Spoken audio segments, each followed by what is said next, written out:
Hello and welcome to Planet NOLA. My name is Mary Jacobs. I'm your host. This is the podcast where I talk to people in New Orleans that I think are cool or doing cool things, just some folks around the city that I'd love to shine some more lights on. Today on the podcast, I have a wonderful friend of mine, dear old friend, known him since I was probably like a literal child, Ian Hoch. Hi, Ian. Hi. Ian is many things. Ian's a local radio personality, which is so fun to say out loud. I love it. Sounds great. I'm a podcast personality. Also very cool. I love having personalities in here. Yeah, personality is a good thing. If you could just insert something, there's a local blank personality, you sound awesome. It sounds great. Sound like a god. Sounds great. Ian's also an actor. Ian's also a friend. What else do you identify as, Ian? So yeah, like radio actor. In a previous iteration of my life, I would have included comedian in that list. Yes, I've gotten so far away from that in the last couple of years, and I don't know how eager I am to return to that as a regular practice. So I'm kind of rude. Yeah, I mean, I don't know. We'll see what happens. That's true. Ian was super involved in the local improv community for a while, which those that know me know that I'm really involved in the improv community. Yeah, and I remember I used to tech your shows a lot because you would do 1919, and I was always teching on 1919. Best. I loved that show. It was such a good show. 1919 was a great show. That was kind of the first show that we did in the modern era that was sort of backwards looking. Is like, what if we got the gang back together of people that had made a sort of improv scene foothold in like 2008, 9, 10, before the institution of the new movement sort of moved into what it became. So we thought, what if we got the old gang back together and just had fun and didn't worry too much about... And it was always just exactly that. Like, yeah, it was so very fun. Relaxed, very familiar. You could tell there was a ton of chemistry, a ton of shared experience between those performers. So yeah, that was a great show. And frankly, like if I can't do a show like that, I'm kind of not interested in doing it. Well, that's the way you got to do it. And that's how I am as well. I only perform like when I really want to with people that I really like. I mean, that's my favorite part about Live Girls generally is that Live Girls is my improv group. And it's that we're all actual friends. Like we actually just are obsessed with each other. Yeah. So it's like we always joke that we've never had a bad show because even a bad show is we get to hang out with each other. Right. And it's like that's a gift we give people. We're like, you guys get to watch us hang out. Like, wow, must be nice to be you. Yeah. The worst possible improv show that you can have with a group of people that you really love and trust and get along with well is a show that is fun for you. Is it a clean improv show? Maybe not. Like, and I mean clean, like well executed. Right. But as long as if you can make each other laugh and make each other smile, the audience doesn't really need much more than that. It's so real. At the end of the day. When an improv show goes off the rails, y'all, if y'all have never been to an improv show, seek one out ASAP and go to it. Whether it's good, bad, you know anything about it, you should go. Because when an improv show even goes badly, there is still some sort of insane magic in the room. Because it's still people standing in front of you, making up, like clawing for something. Anything. I can watch it. I mean, it's painful, but I can watch a bad improv show. Do you want to open that? Truly? Yeah, I'm going to go ahead and open this Wildberry Truly. I loved how cautious you were about opening this Wildberry Truly. I hate these. Well, you're about to drink it. And look, I don't mean to sound like a jerk. Well. Like I'm very grateful that you have this for me to drink, but Truly is absolutely at the bottom of the pile of hard seltzers. What's at the top? This is the worst. I like Vizzy.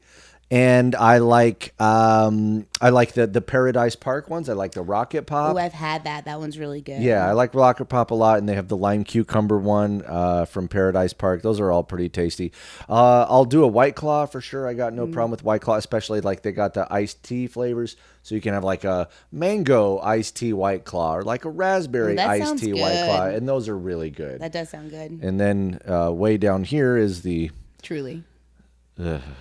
It's what they have at the tiny Canseco's in Gentilly, unfortunately. And that's where I tend to go before things. I'm sorry. Yeah, like the struggle medicine. is real. It's okay. Do you want to know one of my highlights of Mardi Gras? We were talking about 1919. One of your dear friends, CJ Hunt. I ran into him. On Mardi Gras Day? I ran into him on Lundy Gras. Okay. At Red Beans. He was right by you.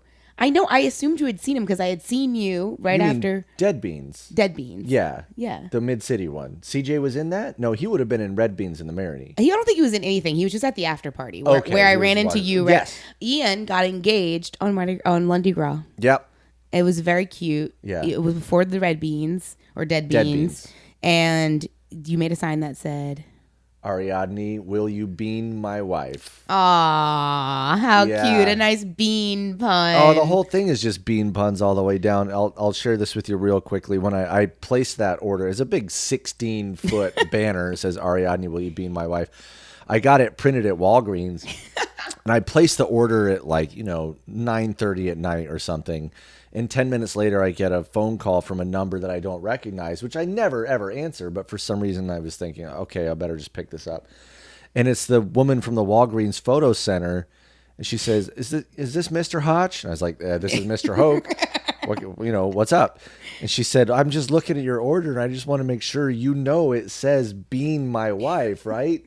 And I was like, yeah, of course I know it says that. And I tried to explain to her, I was like, well, it's part of the Red Beans parade. That lady was like, "Sir, I don't care." Yeah, she didn't care. She was like, I just wanted to make sure you knew it says bean and not bee. And I thought, I know. And I'm so thankful for you looking out. Because the next guy that orders up a wedding proposal banner at Walgreens that has a typo in it, you got his back. Yeah. So he might feel like a jerk if he shows up and it says will you be my wharf or something like that. So I'm so glad to the nice lady at the photo center. That lady's like, "Okay, sir, okay, sir, I don't care. Okay, as long as it's okay, sir." And you're like, "But the whole parade, it's all bean theme parade." Yeah, Red Bean starts over here, and Dead Bean starts over there. And new this year is like the Brazilian green beans. Yeah, and she's I'm not interested in any of that.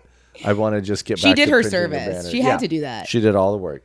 I'm surprised she called. I mean, frankly, it's not an unusual request in this city to get some kind of bizarro banner made at last minute. I was so glad that she had my back. Well, I'm really glad it worked out. It seemed like it was perfect. You had people there to help you pull it off. Yeah. Jessica Lozano, another OG friend from the college days, who I'm so thankful for her. She's a really sweet, generous person. She was really the MVP. We used her house.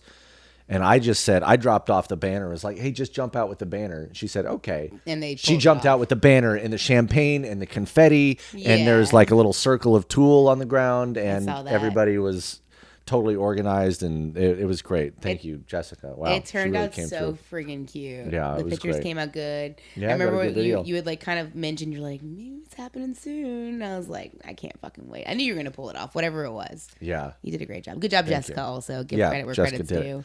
You saw CJ. Oh, so I saw CJ. So CJ Hunt is also somebody that used to do comedy in New Orleans, then moved on to be a big time comedy writer. Now he's making movies. Just a very talented man. Mm-hmm. I ran into him after I saw y'all on Lundi Gras at the after party for the parade, and I was, catching up with him. I look up to him so much. And as I'm talking to CJ Hunt, some lady walks up to us and she points to me and she goes, "I know you. You're TikTok famous." While I'm talking to CJ Hunt, because I went viral on TikTok about the Met Gala Mardi Gras. Do you know this? You probably knew when it happened. It's a video of me comparing the people at the Met Gala to people at Mardi Gras. You have got to watch it. I'm on TikTok. I didn't know about this. It came out when the Met Gala happened. You probably saw it when it happened. Okay. Most of New Orleans saw it. Anyway, so I'm talking to CJ Hunt, who's legit famous in my eyes. Yeah. And somebody comes up and is like, "I know you." TikTok. And CJ Hunt is like, "Oh, okay." Very cool. And it was just yeah, and then CJ went on to tell the lady, "Well, she's actually a very funny comedian," about me. And I was like, "CJ thinks I'm funny." And I was so drunk, and Kristen and I turn around and we're leaving, and I just start crying hysterically. And I'm like, sweet. CJ thinks I'm funny. He thinks I'm talented. It was you are very funny and talented. Well, thank you. Everyone knows that, but it's sometimes else. I don't know it. When somebody like CJ says that to you, right? Also, somebody who's left the city to pursue on the higher level of the thing I'm doing. Sometimes you get in your head about it. You're like, I feel like you're very much the same way, and I'm sorry if this is triggering to you, but I always say that I moved back to New Orleans because I wanted to be a big fish in a small pond. Yeah, I got no problem being a big fish in a small pond. I think that's especially if the pond is New Orleans. Right. What other kind of pond do you want to live in? That's what I'm saying. I don't get it. I would rather make art here, have like some recognition here, than like be grinding away in Chicago, New York, or LA. Not any shame on them. I've always felt that way. Yeah. Okay, Yeah. cool. Yeah. I figured you did, but I was curious about that. No, I graduated right after Katrina, and everybody that I went to school with split immediately. Yeah, because Katrina happened while you were in college, right? Yeah, Yeah. That was the first day of my senior year of college, was Right, yeah. August 29th, 2005. So I went to Loyola for a semester and then came back and lived with your brother-in-law for a couple years in Broadmoor. I remember that house, pass it all the time. Yeah, that was a good pad. And then suddenly everybody that went to New York or LA or Chicago or Austin wants to move back to New Orleans in 2008, 2009. And I'm kind of already in the door. I already got a day job that I think is very cool, that I love. And we're doing comedy and we're making theater. And my parents were kind of saying, when are you ever going to leave New Orleans? What do you think? I said, why would I leave New Orleans to go to New York or LA when I'm already doing what people in LA and New York and Chicago want to come here to do, which is to make art, impactful art with people that you care about in a way that doesn't suck the life out of you and leave you, an empty husk of yourself. And we created a really vibrant theater scene. We created a really vibrant comedy scene. And I say that aware that it kind of sounds like, well, there was nothing here before I showed up. No, I don't which think is a thing that comedians and actors in New Orleans say all the time. Of course. Like, of course, there was comedy and theater happening in New Orleans in the 90s and early 2000s. Right. But it must be acknowledged that what happened in the years between 2005 and 2015 was an order of magnitude bigger. Yeah. Just the sheer scale of it. Also, if someone doesn't want to acknowledge the size of it, they can acknowledge that the community was built, that y'all built your own world, your own community that did not exist before that. Mm-hmm. And that of itself, size does not, in my opinion, like, it's kind of what we're talking about. Like, for me, it's like I can do what I love to do and impact a small group of people. I don't need to do it on a national level. Like the comedy scene y'all built, which was big, it's like, it's not really about the size. It's about what you built, the community, like the talent, the shows, the venues. Like that's such a testament for what it is. And yeah, what it's become today. Yeah.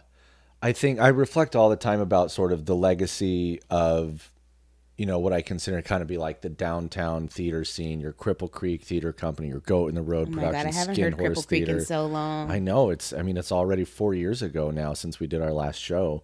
If for something that felt so solid and permanent, for it now to be in the past for almost half a decade, it seems crazy. But and I think too about the comedy scene, about the new movement for all its warts. Mm-hmm. When it was clicking, when it was working, it brought together a lot of people and made a lot of great products. We got a lot of good friendships and relationships and memories out of those years when everything was working. And then when it stopped working, you kind of see things in a different light. Well, I mean, that's a whole other conversation, but I think a lot of times, and I think theater and artists forget that. So I'm a business person now. I'm still like, an artsy fartsy lady, but fundamentally, like I've made business my thing so that I could do art.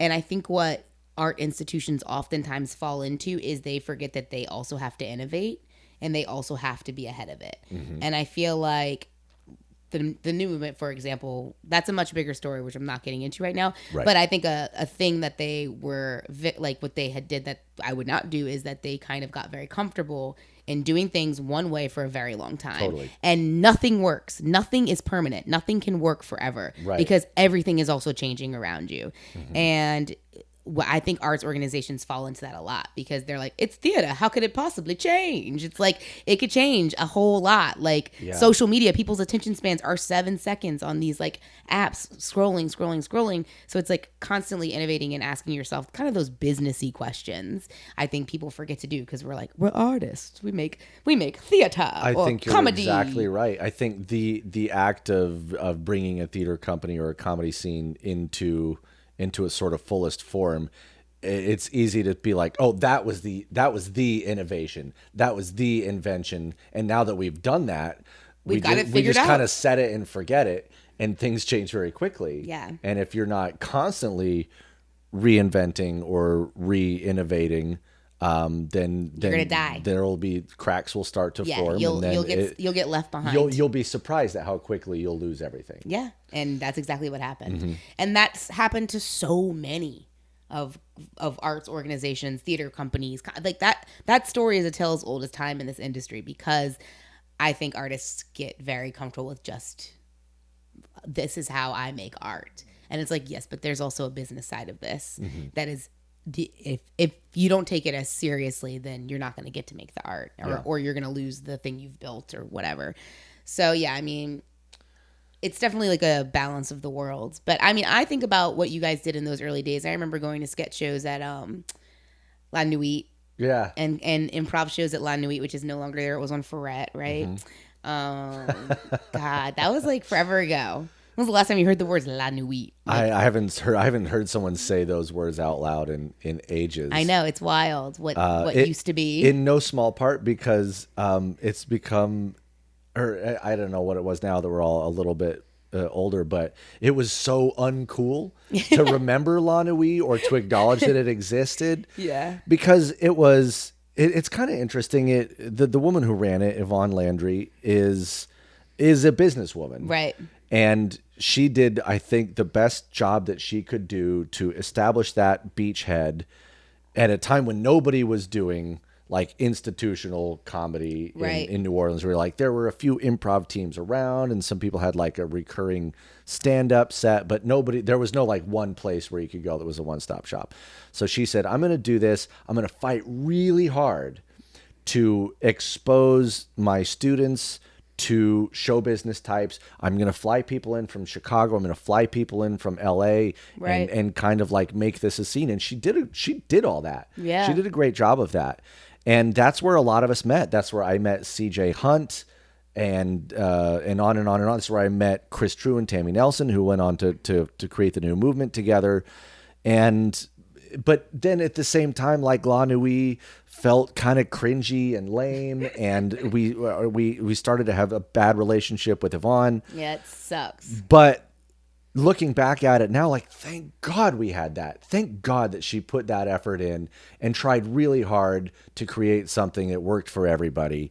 And did it work perfectly? No, but it was so valuable anyway, in and of itself, but also because of what came after it. I just any chance I get to kind of hold space for like that was a precious thing. La Nuit Theater was, and as sort of janky and cringy as it sometimes was, like I have absolutely no regret about the time that I spent there.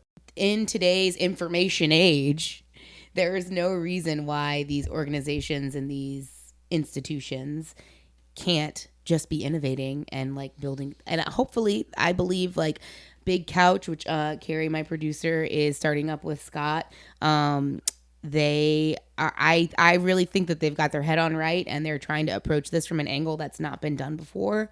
There's a way to do it where people don't get left in the dust, or people don't feel burned, where people don't feel like there's favorites being played, you know? Mm-hmm. And it can be done. It can be done. It's just takes an outrageous amount of leadership and patience and kindness and growth. Like it takes so much friggin' growth. Like you've got to be willing to get it wrong and then come back from getting it wrong and then come back again and then come back again. So, I mean, I'm grateful for any space that's been created, especially for me to be able to just show up and do funny ha-has.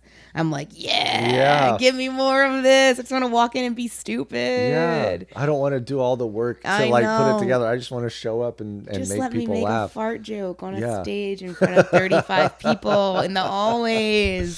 That's all I want. We had a show last night. It was the first Big Couch show. Yeah, I've been kind of rehearsing and performing with them. They're building a Herald team. Is it Herald? We're doing Herald. Wow. Armando. I don't know forms. So good. if you're linked in comedy, there's all kinds of different forms. They have to re-explain to me the form every show. They're like, okay, Mary, this is what we're doing. And literally we've done it like 5 times. Yeah. Anyway, so it's a fun little show. Audience members participate, and then we do some scenes based on what they say. Yeah. And it was a decent show. It was a decent crowd. And I got paid. And I feel comfortable saying that because I have been doing comedy for 8 years. I've been teaching comedy. I've been teaching kids.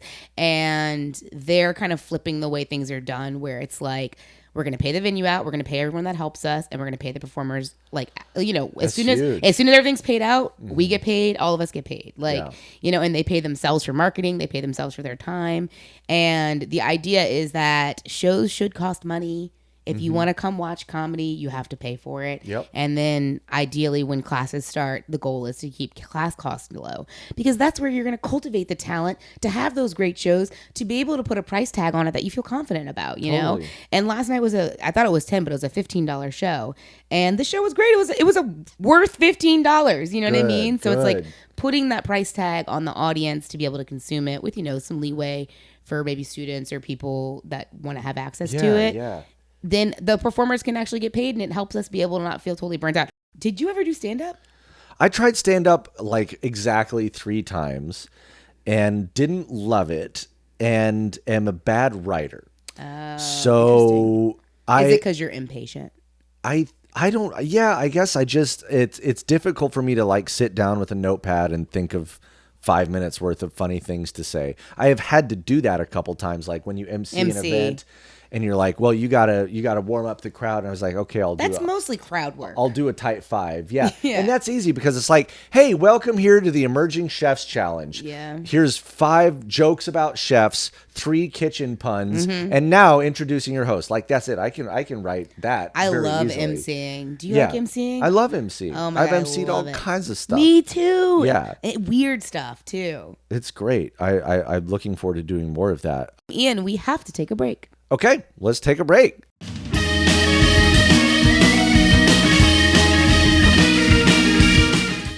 This week's episode of Planet NOLA is brought to you by Vitality Community Fitness, a group training facility located in Metairie, Louisiana.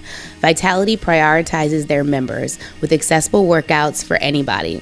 Any gender, any size, any ability. I'm a little biased because I do co-own this business, and I gotta say we've got one of the best communities around, really great coaches, really good vibes. So if you're interested in trying out our gym, go to our website, vitalitycommunityfitness.com, click the contact form, and you get 3 free classes in a week. So come check us out.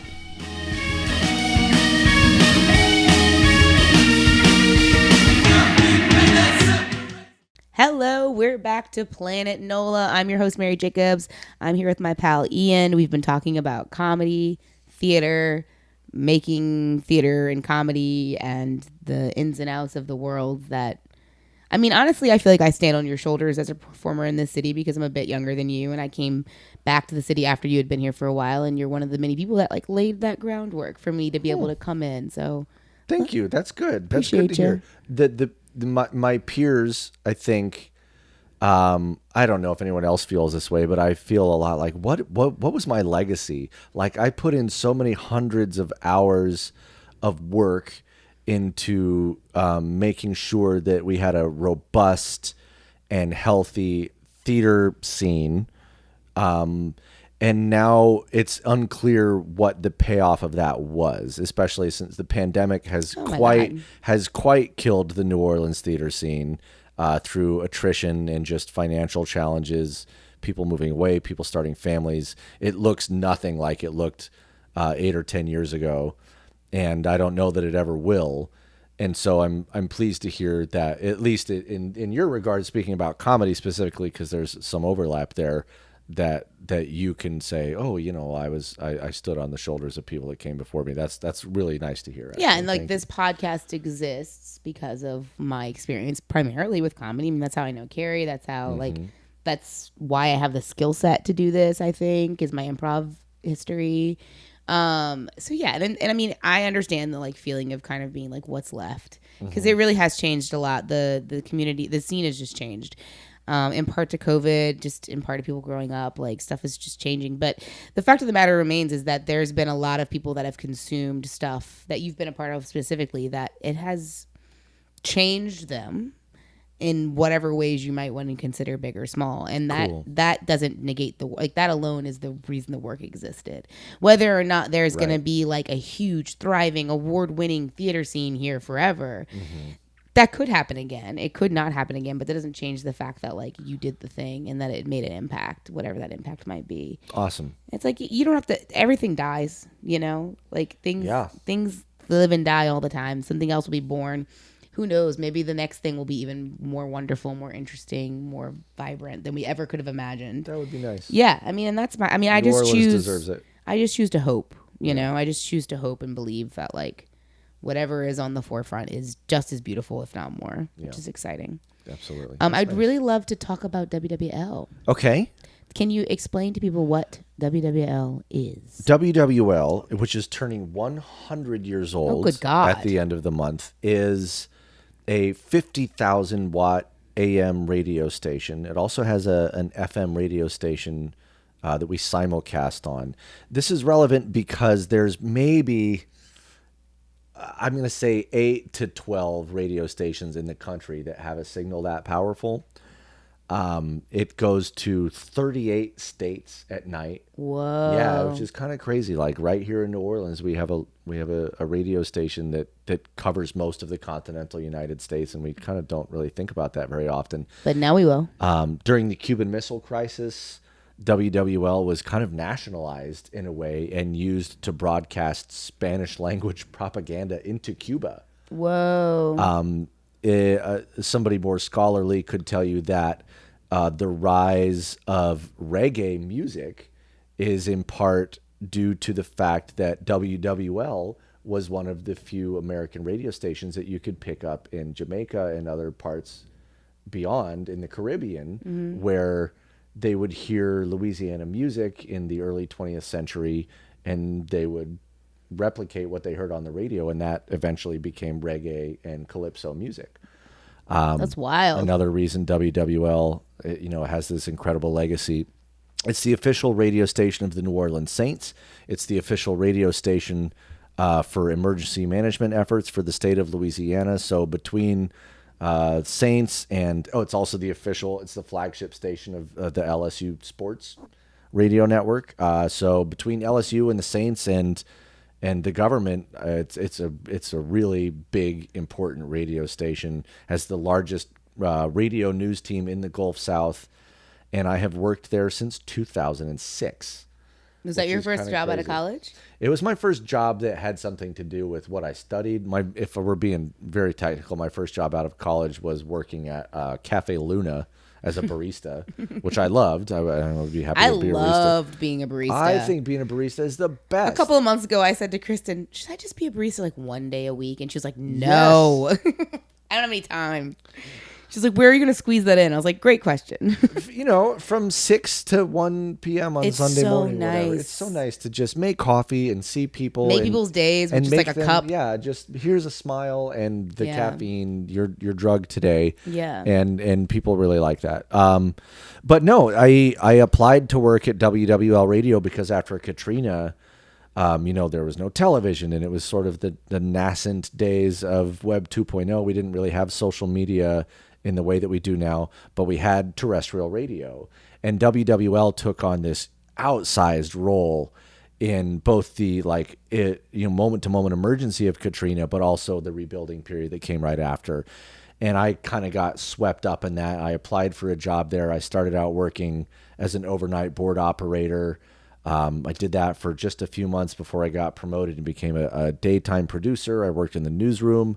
I eventually went on to become the director of digital media and creative strategy, a job that I did for 3 years until the spring of 2017 when I thought, it was right after Trump had got elected, and it kind of stopped being fun. It was always, WWL is a really special radio station because we used to carry Rush Limbaugh, and Rush Limbaugh is was a ratings monster. Right. Whichever radio station had Rush Limbaugh had a 60 share, just like sucked all the oxygen out of the room. WWL had Rush Limbaugh until I think 2006 or maybe early 2007 when that contract got plucked up and given to the other radio station across the street. So then WWL says, what are we going to do? How do we rebrand ourselves? We've been the station of Rush Limbaugh for so long. And they said, well, here's what we're going to do. We're going to do live local programming all day long.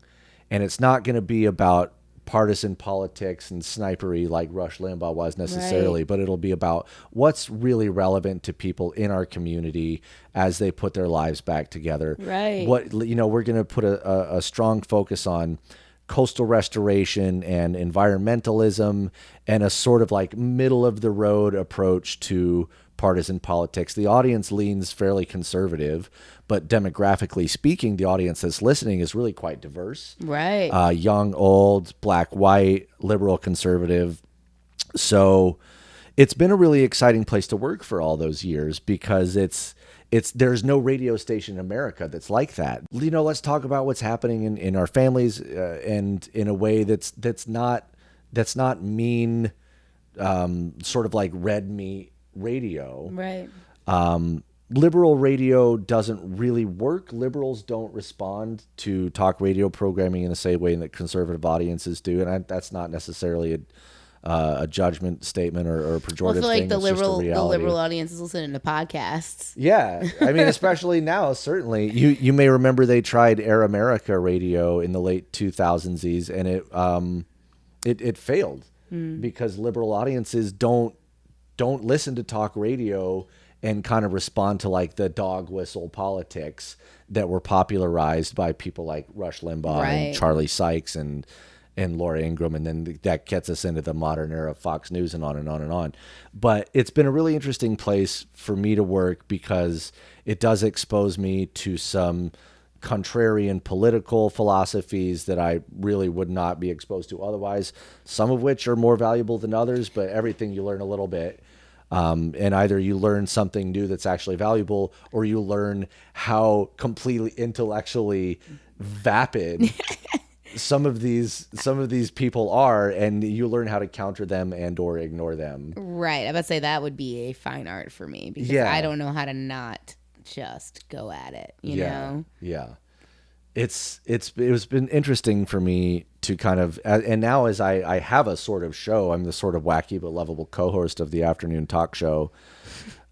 He's the wacky but lovable co-host. That's what you were born to be. Yeah, I'm totally fine with that. I don't really want to be in charge of the show. I just kind of want to be in This is the what we're show. talking about. Big fish, small pond. Exactly. Wacky, lovable co-host. Yeah. The local radio station.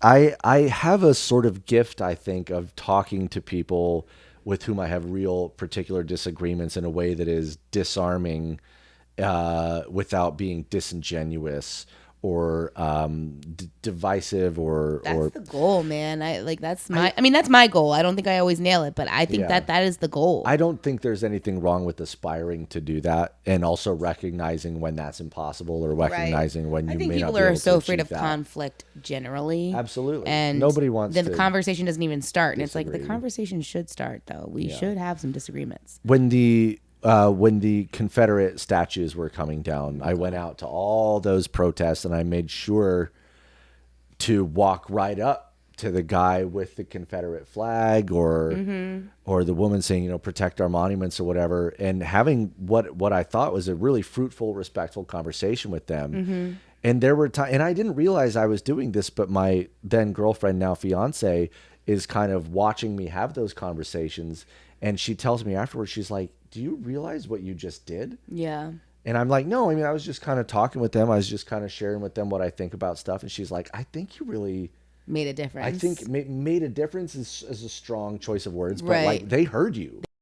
The care and the intentionality, though, is something that is becoming further and further away from people that maybe aren't like you or aren't like me, that we can kind of talk to anybody. We are invested in people. We are confident in ourselves. Yeah.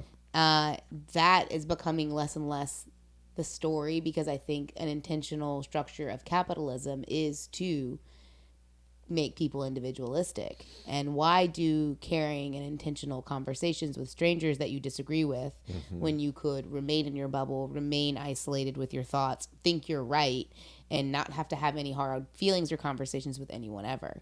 because what's there to gain? Well, community is to gain. Mm-hmm. This like savior thing of like maybe someone that you think maybe is in a dark place with this narrative that maybe if they could break out of it a little bit, they'd be a lot happier. Mm-hmm. That is something to gain. But I think that it's an intentional system of the world that we're living in. It's like, I think people don't have the conversations enough, let alone know how, because of this intentional system of separation and individualism that our society has put us all in. People hate being told things that they don't want to hear. Of course. And it sounds kind of trite, like, of course, but the degree to which that's true, like at an exponential rate, the degree to which our, not only our politics, but just like our society generally is kind of getting away from having to hear uncomfortable truths or face uncomfortable realities. It just is getting faster and faster. And that really frightens me. Mm-hmm. And, I feel a little bit like tilting at windmills sometimes, like trying to counter that. But I mean, what else is there to do? Exactly. You're living your life surrounded by people every single day. Uh-huh. My entire like philosophy is to just be in my own humanity as much as possible, which is just being present, like mm-hmm. being present with myself and whomever I'm with at any given time. And sometimes that means directly addressing conflict, and sometimes it means like, partying on Mardi Gras Day. But the conflict part of it is what I think makes and breaks us. And I think that we're becoming really numb to conflict, and we're becoming even more people pleasy once again as an intentional system, because mm-hmm. Mm-hmm. it's like you said, people don't want to hear stuff that they don't agree with. And when the comfort zone can be at your fingertips in your hand with a scroll, of course people are becoming less and less likely to have these conversations, and like I said, let them know how to have them. I made a controversial post a couple days ago because, did you see my Mardi Gras costume? No. It was a jacket on the back that said "Don't move here." Oh, I did see that. Yeah, I saw that. I don't know where I saw it. I posted it. And I wrote about it. It was just a conversation about gentrification. And in the post, I say, of course, I don't mean no one move here. Yeah. It's clickbait. And it's to start the conversation, just to have us think, why does this person say this at all? Mm-hmm. And then when I wrote about it, I was saying, like, I would like us to have difficult conversations more. I just wish that there were more opportunities to have those disagreements in real life. In closing the conversation kind of about talk radio, it's shocking to me because we spend so much time on the internet arguing with people, right? And like, I'm on Twitter, and there's a lot of like leftist, liberals, socialists, the whole spectrum of people are all on Twitter on the left, and they spend what appears to be hours every day fighting amongst themselves, fighting with conservatives, putting their philosophy and their talking points and their ideas out there. And for what? It's like you're in a tiny Twitter echo chamber. Your tweet has, 80 engagements. And meanwhile, on talk radio, you can just call in, you sit on hold for maybe 10 or 15 or 20 minutes, and then you get to use your voice. You get to use the power of your word. Yeah. And there are 40,000 people listening. Yeah. On job sites and in their cars and in their offices and in their gardens. And it's such a huge missed opportunity for people to participate. Like, I'm the guy who answers the phone when you call. And I call, what's your name? Where are you calling from? In brief, tell me what you want to say. Boom. Yeah. 99 out of 100 times, that's all. And you get on the air and you get to say whatever you want to say. It's so wild, huh? It is crazy. It's such an untapped thing that people, liberals in particular, don't want to engage with that system. But I'm like, if your goal is to really make sure that your ideas are heard and that you're talking to people across the aisle and you're exposing yourselves to ideas that you may not normally be exposed to, why are you wasting all this time on Twitter. When talk radio is a much bigger stage? You hear that, guys? Call Ian at WWL. Yeah, please call my radio station. Call all the other radio stations. Yeah. The power of your word is so reduced when you stick it into 140 characters or whatever. Ian, we're almost out of time. I see. I know. Yeah. All right. I ask all of my guests the same last question.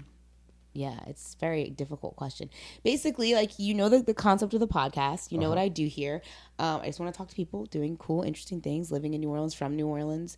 And when you hear those things, I like to talk to people that maybe aren't getting talked to on, like, where you at, or, like, like, maybe not like the people at the forefront of the culture of New Orleans. Maybe the people maybe in the shadows. I don't know. Is there anyone that comes to mind? Oh, that I would recommend that you would recommend to be on this podcast? Oh man, they could be doing anything. Yeah, I think that you can give more. I'm so glad that you've already some of the people you've already spoken to are just right. Like I love the conversation you had with Charlie. Oh yeah, and with Megan Braden Perry. So good. Yeah, I would say. Do you know who I'm asking on is Tara? Oh, good. Yeah, that'd be great. Yeah. Tara's a fascinating character. Yeah, very good close friend of mine, doing really important work in the background. I would suggest maybe that you talk to. I think you should talk to Brian Coogan. Brian Coogan, who's that? BC. Brian Coogan is a extremely talented musician, multi-instrumentalist. I've known Brian for a long time because he was a percussionist in a couple shows that Cripple Creek did back in the day. He was also the keyboard player for Pretty Lights. Okay. So he's got like a pretty good musical pedigree. But right now he's doing performances every Monday night at the Saturn Bar that are shockingly good. Really? I need to know. Just solo piano, which, we've all heard solo piano stuff before, but you go in there and watch BC play for a couple minutes and he'll blow your mind. He's so talented. Okay, cool. And just is a fascinating person and has had a really interesting life, and I'm sure would have lots of interesting things to say about you. About me? I've never met him, but love to hear it. Funny. Say to you about New Orleans culture. I think he's also a transplant. So you could speak to him about that. I'm not sure. He might be from here, actually. I don't quite know exactly what his origin story is. But he's a terrific conversationalist, and I think is shaping up to be a sort of a major culture bearer. That's what's up. In the world of, like, piano performance. He was we just on Mardi Gras Day, the crew of Saint Cecilia. The patron saint of music. The exactly musicians. Right. The band that goes along. He was in charge of one of the bands. It's his job to captain them and lead them through the streets. Cool. To say, we're going to turn right here, because the musicians aren't paying attention to where they are. They're in their own little world. So it's his job to lead them through the streets. So I think that would be a really interesting conversation to have. Hell yeah. BC. I'd love to talk to him. I'd love to go see him play as well. I would like to go on record. You just said something that Ian is a transplant. Yeah. And people on my show always are like, they suggest people and they're like, oh, but they're a transplant. And I'm like, no, I have transplants on the show, but I really haven't had that many. So, but I do, and I will. I make 20 years this fall. Yeah. You have been transplanted. Yeah. Yeah. You're one of the kids that came for college and never left, which that's like the OG transplant here is those kids that go to Tulane and Loyola and then they're just here. You meet people like that all the time. And now raising families here. And, well, Ian, thank you so much. You're so welcome. This was so fun. Oh, so fun. I had a great time. Thank you. I love the pod, and I can't wait to see where you take it next. It sounds great. It sounds great. Thank you so much for listening to Planet NOLA. If you've liked this episode, please share it with a friend, subscribe on YouTube or other podcast apps. If you want to leave us a review, you can write a little review and you DM me on our Instagram and I'll mail you a holographic Planet NOLA sticker, which is very, very exciting. You'll get one just for appearing. Oh, great. Lucky you. And yeah, thank you so much for tuning in. Be in touch.